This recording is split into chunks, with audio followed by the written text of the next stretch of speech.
Immigration numbers have come under plenty of scrutiny over the last year or so, reaching record levels, and yet we've got a housing and cost of living crisis. I don't know what the compelling reason for people moving to Australia actually would be. We used to have the cheapest electricity in the country here in Queensland, in fact in the world in Queensland. Now it's not. We're just like Europe in a lot of our cost structures without the wages. And many have called for the numbers to be cut. Accounting firm KPMG says skilled migrants are doing wonders for our economy and Australia's productivity. That's what they say. But I think right now we need anybody who can hammer a nail, cut a piece of timber, bend a pipe, stick in electric cables, but the building unions won't let them come. And what we're really suffering, in my view, is a bit of a barista-led recovery. We've got plenty of coffee makers, and blessed are the coffee makers. But we need people to make houses right now. Leith Van Onselen, known as the unconventional economist, chief economist, co-founder of Macro Business, says the whole thing is a fairy tale, and he joins me now. Big fairy tale, Leith? Absolutely, Gary. Thanks for having me on. Yeah, look, for about 20 years or so, we've been hearing this great fairy tale that Australia has this skilled migration system. And obviously this century we've seen Australia's population balloon. It's grown by about 7.6 million people in 23 years, which is an absolutely astronomical number. And the strange thing is, while we've had this massive so-called, migration surge, which has been so-called skilled labour, skill shortages now are, greater than they've ever been, which doesn't make sense. And equally, not only skills, it's labour shortages as well, because some people are just not showing up for the job, just not even showing up to be able to do anything, frankly, skilled or unskilled. Yeah, and a large piece of the pie, or piece of the problem, is that we bring over these people who are supposedly skilled. For example, through the international education system. They go and do a bachelor's degree or whatever, and then they end up working in unskilled jobs. And some data came out during the migration review which showed that just over half, 51%, of international student graduates who did a bachelor's degree and had been in Australia for 3 years were working in unskilled jobs. So basically, that's bar attendants, baristas, waiters, couriers, postal delivery workers, cleaners. So we've got this, weird system going on where we bring in literally, we've got the highest share of international students in the world as a share of our population. Basically 1 in 30 people in Australia right now is either on a student visa or on a temporary graduate visa, which are handed out after you finish your degree for a few years. So we've got these astronomical numbers, and then, the universities are pumping through more than ever, but most of them, more than half, just over more than half, end up working in unskilled jobs. So they're not actually going into working in the areas that they studied. So we skill shortage. So we train them and drain them of money. So we make money. The university sector's doing all right, thank you very much. They'll say otherwise. They always cry poor. But in the end, we're still not getting the people we need where we want them. As I said, I believe in migration, but if we had some big things going on, some big projects, some infrastructure that needed somebody to build stuff, I'd much rather bring a D10 driver out of Pakistan to push the dirt around than have somebody pouring another barista, if you get my drift. Yeah, and that's part of it. Look, I think most Australians believe in migration, despite the fact that I'm often pushing against the big Australia. I believe in migration as well. The problem is, I don't believe in these numbers. We had nearly 520,000 arrive last financial year. This year it's projected to come down a bit to 375,000, but that'd still be the second highest in the nation's history. And, really since the mid-2000s when the federal government ramped it up, we've had, the highest massive immigration for just over 20 years, bar, a lull during the pandemic. And the problem with it is it's just simply too high. Like it's obviously not in the right areas. But just the simple numbers, we've had migration that is beyond the nation's capacity to build homes, infrastructure, and also the long-term water supplies for, more than 2 decades. And that's basically the reason why, if you live in a big city, whether it's, Sydney, Melbourne, or Brisbane, you've basically seen an erosion in your quality of life. So you've seen, obviously, people are now forced to live in apartments instead of houses. You've got, obviously, traffic congestion's gone through the roof. Nothing has kept up with it. No. We've got, greater waiting times in hospitals. We've got, more crowded classrooms at schools. All these sorts of things is we've basically been importing people quicker than we can supply services. We can build houses. We can build infrastructure. And it's just been a perpetual problem for Australia for about 20 years. And contrary to what this KPMG guy said, it's actually wrecking productivity. And it's one of the reasons why the last decade was the poorest performance in 60 years of data in terms of per capita GDP growth. Household income growth has gone backwards. It's back to basically where it was in 2012. And we've had, really poor wages for, the better part of 15 years. So basically everyone, the overall economic pie has been growing through this big population growth, but everyone's share of the pie has been, been effectively shrinking, and living standards have been going backwards because of all these, basically we've got capital shallowing in the economy, which is when you grow the population faster than you can grow housing, infrastructure, business investment, all those sorts of things. Your productivity ends up falling, and as do your living standards as congestion costs and all these other things get worse. Yeah, I've been saying that we're having personal recession. So, we're not in a economic recession based on the 2 quarters of negative growth aspect in a broad sense, but privately, lots of people are feeling it. You say since 2012, our wages are back to that.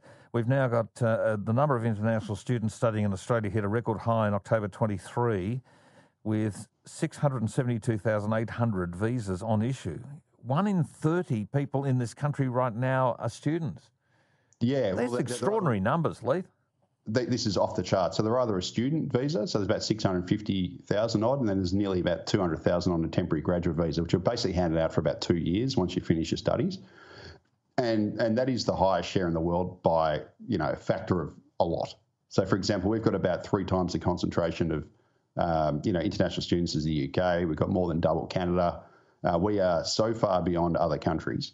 And it's gotten so absurd that, some data came out last week at the University of Sydney, and basically 40% of their entire student base is now international. And what that means is in certain courses, so for example, business studies, those sorts of courses, it's probably more like 60% of their students now are international. So, if you're an Australian going to a university now, like a local student, you might as well be going to university in Asia, in a lot of these courses, because that's effectively what you're getting. You're not getting, you're effectively going to university with a whole bunch of students that are, would probably have pretty average English skills.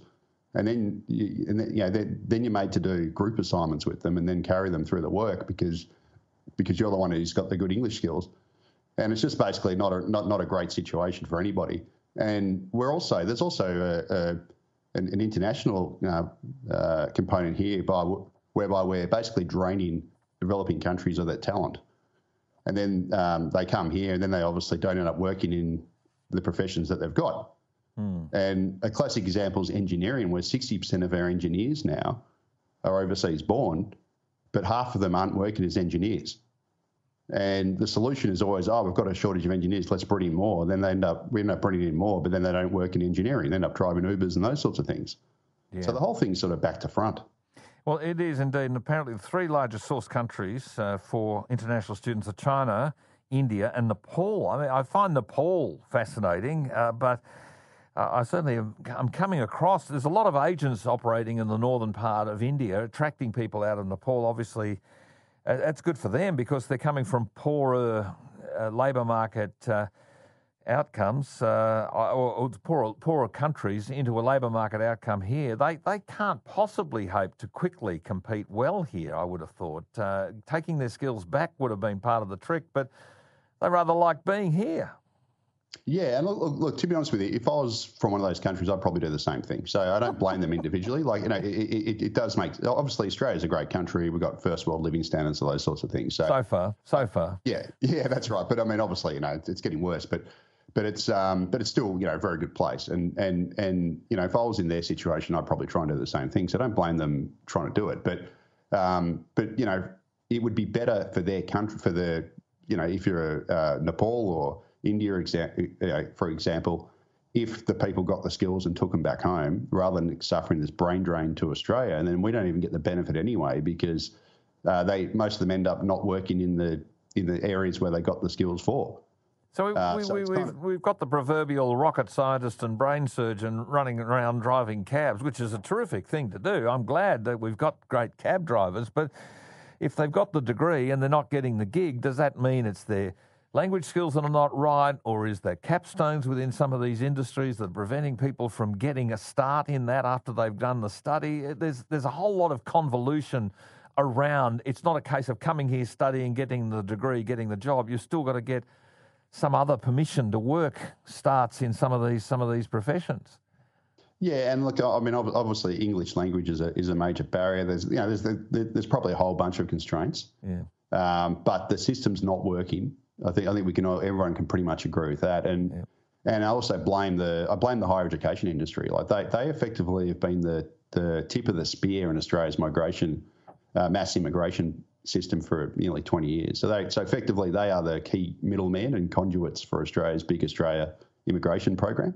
Yeah. And the problem with it is the universities, for example, pay no tax, right? So they are not-for-profits. They don't pay any tax. The vice-chancellors are on $1 million salaries. They've got an army of very, very highly paid administrators who's basically the whole business model has been bring in as many international students as possible, charge them high fees, and then don't worry about housing them or any of these other problems. So then they end up coming over here. They work in, they end up taking up degrees that really aren't that great, and then often, they'll end up going straight on the private rental market and then competing for Australians with housing, which is one of the reasons why we've had so many of them come in, that we've got this unbelievable rental crisis, the worst in living memory, whereby the capital city rental vacancy rate's about 1%. Yeah, it's not which good. is the lowest in living memory. Well, there's a lot to unpack there, Leith. I guess time's going to beat us here, and I apologise for that, but there's a bigger and longer conversation we'll have to have another day. But I thank you very much for your time, Leith Van Onselen, the unconventional economist indeed, but co-founder and chief economist with Macro Business. Bottom line is I think we kind of wreck Australia's reputation if we bring people here on the pretense of studying, giving them a degree that they can't really use in their country they've come from, or indeed here. I mean, how sustainable is this? The university sector's got a lot to answer for, I think.